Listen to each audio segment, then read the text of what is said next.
Kimseye derdimi de söyleyemedim, yaralı sinemde dertler var. Kimseye derdimi de söyleyemedim, yaralı sinemde dertler var.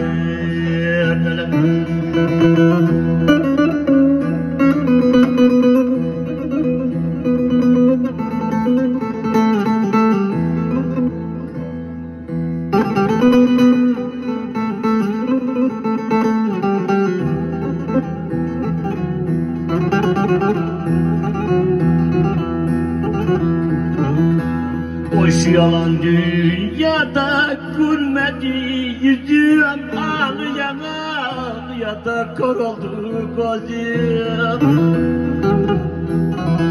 Daha söyleyecek de kalmadı sözüm, yaralı sinemde dehneler var.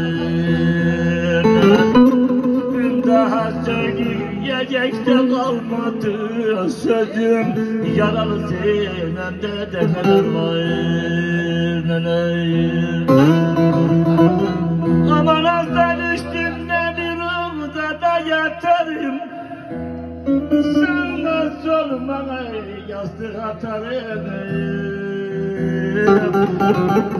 Ben ölüyorum da ben anama götürüm, sızılar garibimi taşı toprağı. Ben ölüyorum da ben anama götürüm, sızılar garibim taşı toprağı.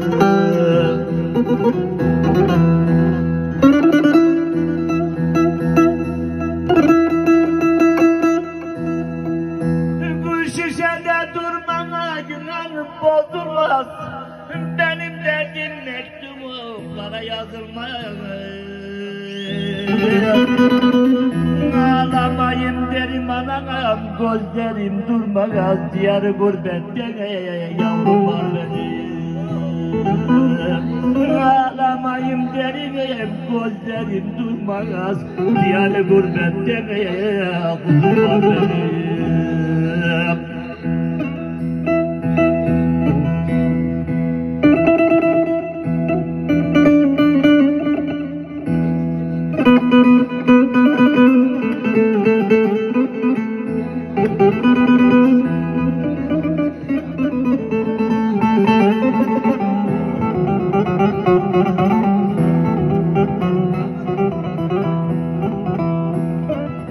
Kağıdın üstünde de ufak yazılar, anasız olur mu korkak kuzular. Yürek yaralıdır da dostumun ciğeri sızlar, diyar gurbetten yavrum var benim. Yürek yaralıdır da kardeş ciğeri sızlar, diyar gurbetten kuzum var benim.